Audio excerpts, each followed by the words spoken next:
and welcome to my course, Scraping Dynamic Web Pages with Python and Selenium.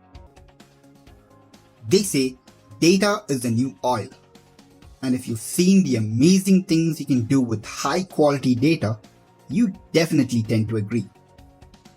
You encounter data repositories almost every single day of your life, and one of those repositories are websites, which are chock full of useful data. In this course, you'll go all the way from being introduced to Selenium to combining it with Python to extract information from a dynamic web page.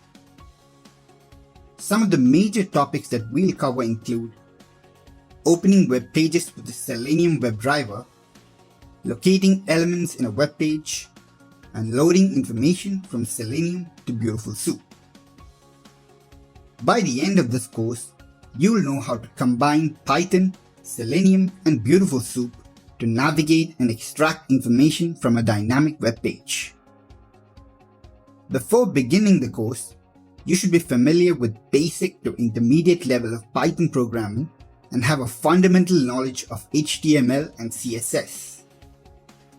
I hope you'll join me on this journey to learn advanced web scraping with the Scraping Dynamic Web Pages with Python and Selenium course